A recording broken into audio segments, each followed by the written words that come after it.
President Bola Ahmed Tinubu has signed the Electoral Act 2026 into law just months before the 2027 general elections. The act introduces key changes, reducing the election notice period from 360 days to 300 days, and most controversially, retaining manual transmission of results when electronic systems fail. Activists say this loophole could open the door to manipulation, especially in rural areas where network coverage is weak. Clause 60 of the Act allows INEC to transmit results manually if electronic systems fail. Supporters argue this is practical, given Nigeria's infrastructure challenges. But opponents warn that reverting to manual forms like the infamous Form EC8A could revive old patterns of rigging, while government officials hail this as a step towards strengthening the electoral process. Critics argue it could undermine transparency and fairness. But let's take a listen to what the president said right after the signing. It's time that we have confidence in our system. No matter how good a system is, it's managed by the people, promoted by the people, and resources finalized by the people. In fact, for final results, you are not going to be talking to the computer, you are going to be talking to human beings who announce that result. And when you look at the crops of various arguments, maybe Nigeria should question our broadband capability. How technically are we today? How technically will we be tomorrow to answer the call of either real time or not? And as long as you appear personally as a manual voter in any polling booth, but ballot paper is given to you manually, you decide in the corner and fingerprint the party of your choice, the party of vote, without hindrance and any interference. Ballots are subsequently counted manually, sorted and counted manually. It's just the arithmetic accuracy that is entered into from easy eating. It's still manual, essentially. And the transmission of that manual result is what we're looking at. And we need to avoid glitches, glad you did, interference, unnecessary hacking in this age of, computer inquisitiveness. Nigeria will be there.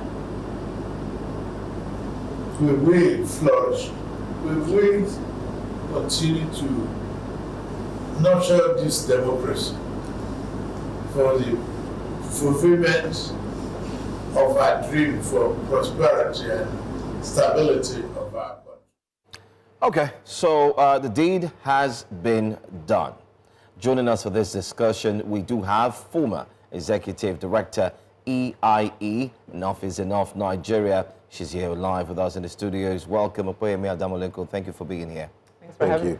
We also have civil rights advocate and former special advisor, media and publicity to the FCT minister. He's also a sound political dictator or speaker, if you want to put it that way. We have Mr. Ipunabo Inkotaria, who joins us via video conferencing. Thank you so much for being here this morning as well.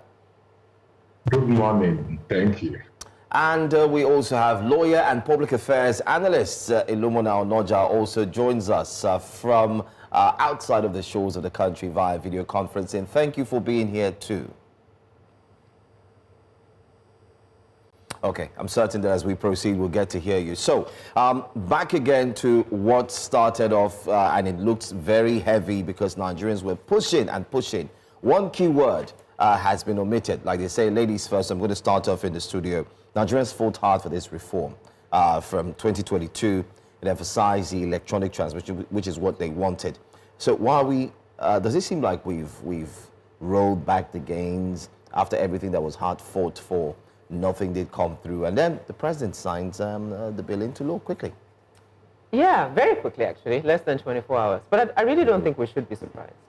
Now, just so that we have context and that we're clear about what we're asking for, because there seems to be an emphasis on the fact that people want it to just be electronic and that we don't want manual and da-da-da-da-da. Now, first of all, the president, if anybody paid attention to the way he was talking, he looked like someone who just won the lottery. He had a very sly grin. He was happy. He was very happy, grinning, and the grin was a very, I got my way type grin. But let's not be mistaken, and this is why this is important. In 2023, the National Assembly gave INEC powers to determine how technology was going to be used. So in its regulations and guidelines, INEC did say that at the polling unit, once it's been tabulated, a picture will be taken and uploaded to the IREV so citizens can follow and see the results from each polling unit. Now, and then there was the famous glitch that then kind of jettisoned that process.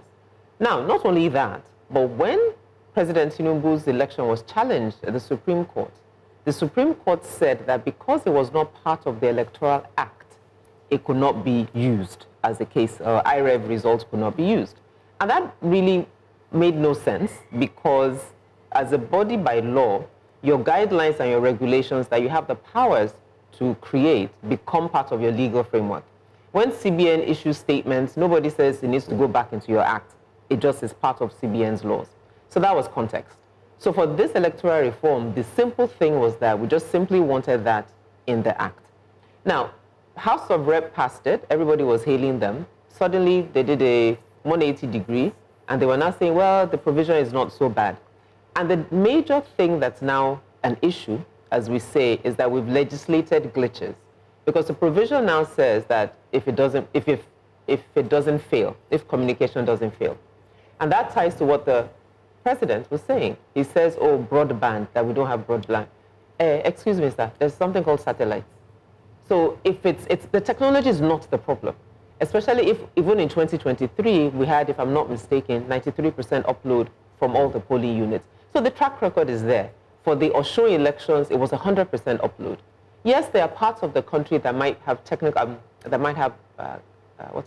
lack of access, but technology has improved significantly between 2023, and that should have been the conversation. So the fact that it was signed within 24 hours communicates clearly that both the executive and the legislative arm already decided what bill they wanted to pass. Ministry of Justice should have looked at it. INEC should have had a review of it. The Minister of Communication, what's his title? Innovation, Communication, should have looked at it. So for the president to be talking about broadband, I dare say if he spoke to his minister, he would have gotten better information. But the point was not to have better information. The point was not to make an informed decision. The point was not to do what citizens wanted. The point was to legislate how the 2027 elections was going to be easily manipulated. And before I then finish, Saturday's election is an interesting one.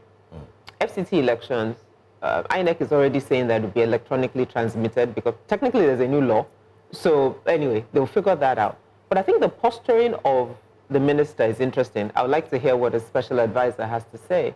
Because he said publicly that the person, he's in PDP, technically, on paper, working in an APC government, then saying that whoever doesn't support Mr. President will not be allowed to win with full arrogance. And then yesterday, the PDP candidate stepped down for APC candidate. And they called it PAPC. And they were saying it with joy. And I'm saying, like, if people, obviously, there's a problem. Now, I would like to bring Mr. Uncle Taria into the conversation, and I think we should pick up from where Opeyemi left off. You once worked with the FCT minister, so you're in vantage position to give us your feedback on these issues. Are we still making gains in our democracy, or have we reversed the gains we made in 2023? Because INEC made this huge investments in technology. Next year's elections will be the most expensive in the history of our country. And now the transmission of election results will not be mandatory, even though Nigerians protested. The overwhelming majority of Nigerians wanted that electronic transmission to be mandatory, but the powers that be thought otherwise. What's your take on this? And also your take on the FCT minister's comments with regards to the upcoming municipal council elections in the FCT? Yes, thank you. Good morning, Nigerians. To me, it's a match of capture, a match of subjugation. The truth is, there can never be a crueler tyranny than that perpetrated under the shield of the law. And that is what the National Assembly and the President have done. Let's ask ourselves this question.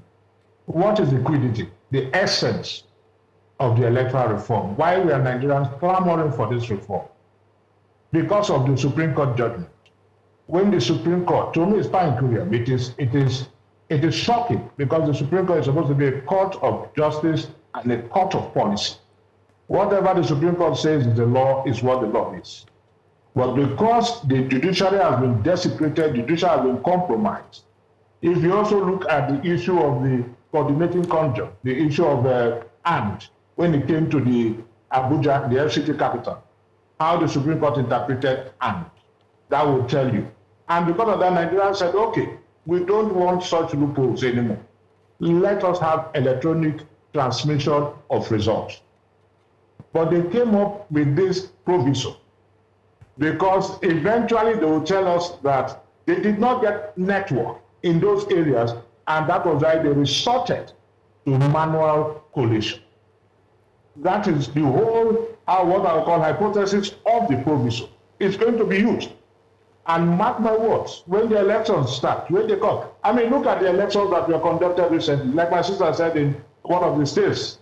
And don't forget that even NCC said it has reached in about 73 or 76% reach. That's what NCC said. INEC itself said it can go on with the e-transmission of results. Yes, simultaneous transmission of results, so that there won't be any interference, and Nigerians will see that their hopes and aspirations are clearly reflected and reflected correctly. But because the system wants to rig, knowing too well that it is very unpopular, and that if it goes to the polls, that it is going to lose woefully, they inserted that clause. And that is why we have the problem. That's a nagging issue as we speak right now. And that was why, you see, the whole essence of the reform is to ameliorate the system, the electoral process. That's the whole essence of the reform. The whole Nigerians are despondent. The whole essence of the reform is to hew out of the mountain of despair a stone of hope. That, okay, come 2027, Nigerians will vote and vote rightly, and the result will reflect the votes of Nigerians. And the APC government, now you have about 30-something governors. But a lot of people forget that the governors have just one vote. I can tell you there is a minister, serving minister, that lost in his ward. And because of the delay in that election result, when the results were released, they said he won in that ward. But we all know he lost, because we got wind of it even before the election. It took about 5 days. About 5 days for them to release that. I'm talking about the presidential election right now. About 5 days to release that result. Why did it take so much? And the Supreme Court admitted mutilated results. So they know what they are doing. That's why I say it's a matter of capture and it's a matter of subjugation. It's a question of let the majority say what they want to say, and they might, thank God, you have, yes, thank God, that's the result. Let the majority say what they want to say, and let the minority have its way. That is exactly what is going on right now. To hell with you. We don't give it that. But you see, this is highly dangerous. Very, very dangerous. Because when a man is pushed to the wall, he bounces back with double. They saw the protests on the streets recently. That is just a dress rehearsal. This is a coup. We condemn coups. But this is a coup covered up in niceties and complexities. A clear coup. Because what is a coup? A coup is just forcing yourself on the people. That is just a coup. And Nigerians are saying, okay, fine, you're there. Whatever happened. And you know what they expect from the National Assembly? You have a president of the National Assembly who re-election or election into the National Assembly is very controversial. We are all aware of the electoral law that says you cannot contest in two various offices in a particular election. He went for the presidency and came back to the National Assembly. And it was still the same Supreme Court that cleared him. Then they went to court. So what do you expect? What the Assembly, whatever they did with the president. And that is why he speedily signed that law, that act into law, that bill into law.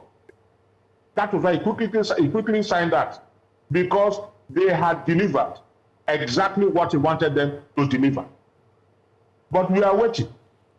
We are waiting. Nigerians are waiting. Let us see how far they will go. Just as they are planning, Nigerians are also planning. But I just pray that this will not descend into anarchy. That is my prayer for Nigeria. Okay. All right. Our next guest is Onoja, but we have a quick break we need to go for. We need to quickly pay the bills. We want to look at it from the aspect of the law, what this means. And we'll also get to listen to the Senate President when he made a statement after coming out of the President's space during the signing. But let's just stay put. We'll go for a quick break. When we come back, we'll talk about this. Welcome back. We're still looking at the controversial, well, it's no longer controversial, it's been signed into law right now, the e-transmission, but it's still controversial, no doubt. We have three of our very wonderful guests joining us for this conversation. We've looked at every single aspect, well, not just yet, but there's so many angles to touch on. Onoja joins us. Onoja, I mean, you've worked closely with a lot of persons looking into the law, what it means. Right before the break, Mr. Nkotaria said the Supreme Court had approved even mutilated results and so on. Now, what would you say?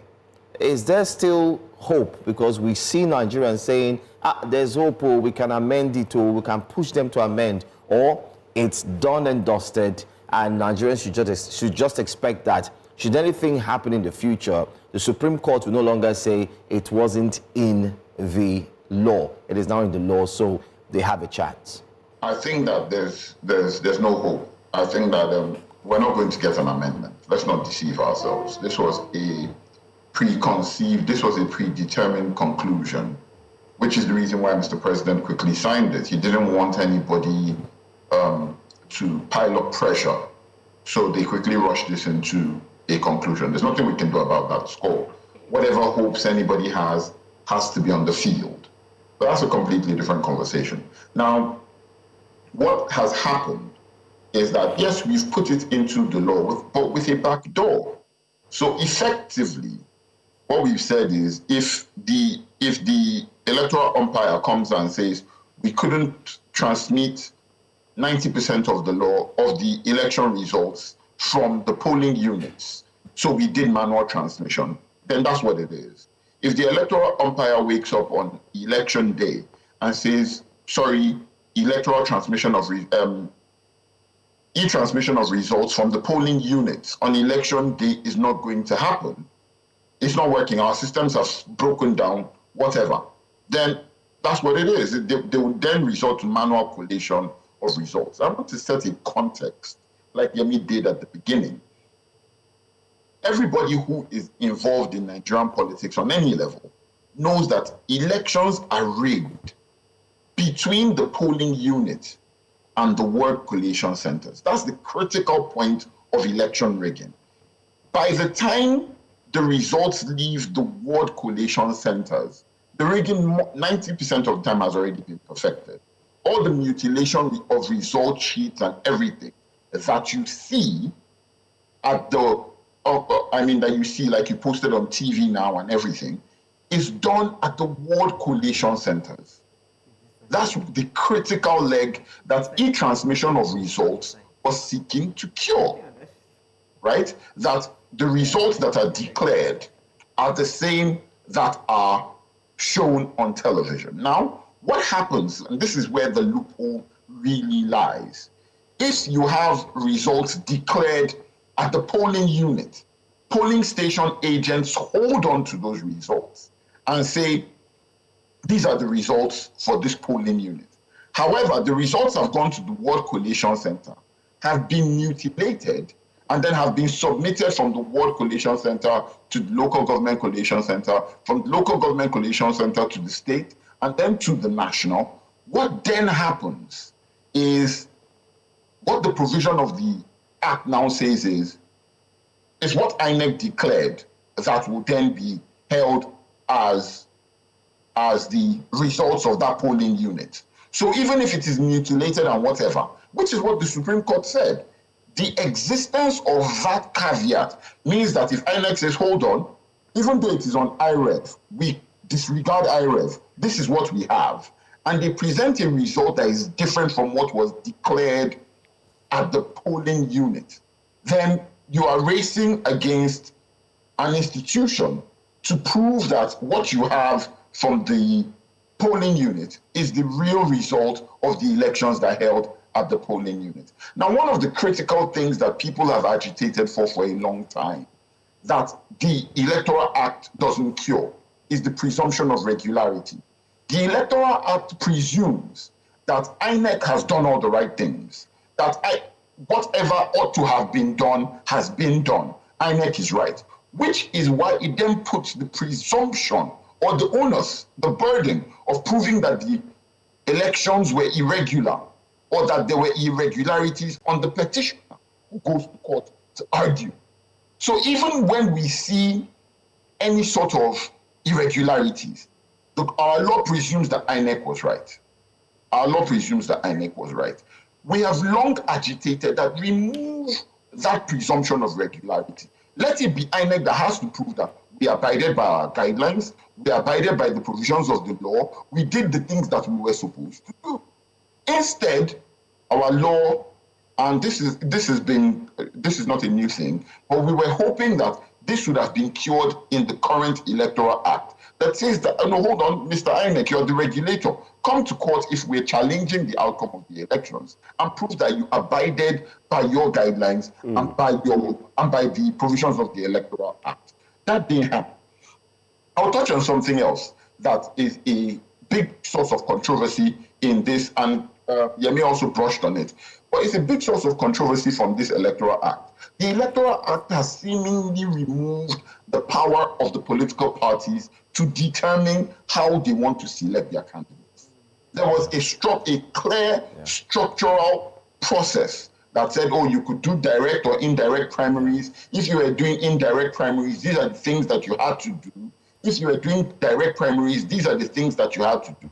And it seems at first glance, or unless I've missed it, that has been removed from the current Electoral Act, putting everybody in the position where you can only either have a consensus candidate where everybody agrees, or you have direct primaries where all members of a political party vote for the candidates of their choice. Now, why is this a problem? There is no party in Nigeria at the moment that has a register of all its members. None. It doesn't exist. So how do you ratify who your members are to vote in the primaries? On the one hand. On the other hand, we all see we're in an era where there is sponsored, we're seeing very clear, very sponsored interruptions of the activities of other political parties, where members of one political party are masquerading as members of another political party and interrupting the operations of that political party. We're seeing it very clearly. The question is, if that is allowed, if that is happening, how then are we ever going to have parties who have consensus on a candidate of their choice? So you have two things immediately that are a problem with the Electoral Act as is. I think that what this is a recipe for chaos and disaster. Well, it will benefit the lawyers, which is a shame. The former rep of INEC, Mike Guinea, was on television a few days ago, and on a sister station, I think, I was on television a few days ago and was talking about how it is a shame that we are trying constantly for the courts to determine the outcome of elections. It ought not to be so. Spending almost 1 trillion naira, and then you're telling us things about about, oh, there's no broadband. If a couple of things. If the president says that the broadband infrastructure of this country cannot transmit electoral results from the polling unit, he is by himself, first and foremost, admitting that he has failed on that promise. He's by himself saying, I've been in office for 3 years, I am unable to do this. Okay. I have failed you. That's where we must first take it, that he has failed us. The second thing is that, give me a second to gather my thoughts. Thank you very much, Lemon Onoja. I'd like to bring Yemi back into the conversation. I mean, we're still back to the judicialization of elections in Nigeria, and from our discussion so far this morning, there are ominous signs ahead. A lot of people are not really happy with what we've done in terms of the electoral reforms. But let's talk about, I mean, the law has been passed, so let's scrutinize that law that has been passed, especially Clause 60, the footage of members of the House of Reps, I believe, that were screaming and shouting Clause 60 in protest. Now, Clause 60 allows manual transmission if electronic systems fail. The question is, who determines the failure and what independent verification mechanism exists without real-time third-party authentication? How can Nigerians trust the chain of custody of manually transmitted results? So how do we insulate ourselves from failure of Clause 60 and not, how do we prevent it from being abused? Thank you. Two quick things from Onoja's comment. One is his reference to Mike Guinea and his frustration with the fact that, and it's very sad to listen to him say that he almost regrets, I think, well, let me not say almost, he actually said he regrets his service because we are not interested in free and fair elections. So no matter how much we tried, INEC has tried, citizens have tried, that the politicians are just determined for us to have elections that don't work for the people. So that was quite sad to hear. Secondly, his comment about the failure on the part of the president about broadband. It's not even failure, really. It's just ignorance. Because, as I said earlier, if he had simply consulted his Minister of Communication and Digital Economy and asked for data from NCC or from INEC around what is possible and what technology allows, he wouldn't have been making such an ignorant statement. But it feeds into sort of the pre-designed outcome of what they are trying to do. And also, in addition to that, as someone said, if you're using technology to tax us, nobody is saying technology is not working. But it's being taxed very nicely with every level of technology possible. It works there. But to then have free and fair elections, technology is suddenly insufficient or we're not that advanced. Again, it deliberate misinformation, disinformation because of a planned outcome. Now, I don't want to honestly spend too much time around how do you respond to this law and how do we mitigate it. Because unlike Onoja, I actually believe it can be amended. The law allows for it to be amended, and it's not to say, and especially because it's not time-bound. If it was something around the timelines that they've changed, then you can talk about how that affects how INEC can plan and whatever. This is literally election day, so we have time to amend it. And I really do challenge Nigerians that if this is more than just talking, then this is where we really should focus our energy, is ensuring that the 469 members of the National Assembly that were elected by Nigerians understand that they're simply employees. This one that they're flexing, that no matter what they're saying, no matter the protest or what citizens want, I think it was Apabio that was saying that because you give us money and hosted workshops or whatever, you then think you can determine what we do or what bills we pass. Yes, we can. That's why you're there. You're there to implement the will of the people, not what the executive is telling you to do in the back door. And if Nigerians are clear about the role of the members of the National Assembly and the dynamics of governance, then we really need to put this forward. But my fear on that is one thing, primarily the role of the United States. And let's not be mistaken. There's been a lot of conversation around protest or engaging members of the international community, because at least one thing we do know, the president does not like bad press from international media. But the challenge in there is what it does, especially with the US, to Nigeria's sovereignty. So bodies like the EU, the US, the UK, or maybe not the US as much, the UK and some other countries fund election-related work. And so there are non-profits that are funded to do voter mobilization, voter awareness. And the challenge to them is, are you going to give money to fund awareness about the election that is already being rigged before we started? Why don't we engage better to ensure we have laws that protect Nigerians, number one. Number two, America and Venezuela. Without being invited by Venezuela, America invaded a sovereign nation, arrested its president, and President Trump now is confidently then talked about managing Venezuela's Oil natural funds, resources yeah, for the foreseeable future, because obviously Venezuela cannot govern itself. Parallel that to Nigeria, in as much as it might be nice to say we want America to kind of speak up for us on this, or with us on this, we have, unlike Venezuela, we have invited America to Nigeria. Their boots on the ground. And backing that is this debate or this struggle for Nigeria's mineral resources. Rare earth minerals, gold, whatever it is that they're battling for. Lest we forget. We've just removed ourselves, and I will commend the president for the executive order he just signed aside on the NNPC, removing NNPC's hands in our oil and saying it's for Nigerians. Very good. Look at how long it's taken us to stop our first natural resource from being in private pockets through NNPC or individuals through fuel subsidy or oil blocks that were awarded willy-nilly. We're just coming out of that. But in 2026, we're watching another natural resources, our minerals, be the subject of sovereignty fight in a sense. China is fighting, America is fighting. Yeah. Geopolitics, thank you. That's the word I was looking for. Geopolitics. But Nigeria, it's going also into private pockets because a lot of the mining that's being done currently is illegal, legal, because some people have licenses, but the Nigerian state and the Nigerian people are not benefiting. I say all that to say that America is already on ground. Trump clearly has his eyes on our mineral resources. Now, this is now happening, and we now have a full-blown crisis. Citizens are upset. There are riots on the streets. There are protests. And Trump is like, you people now, let me come and help you. Why not? And then they intervene in ways that we don't know. We can speculate. And that really, it will be my challenge to those in elected office.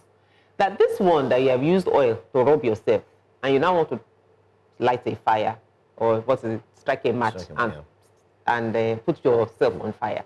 Let's think about this thing well. Elections are not just about grabbing power or snatching, grabbing, and thinking that you've been strategic, to use your words, around 2027. You're also putting Nigerian sovereignty very, very squarely on the table for negotiation. All right.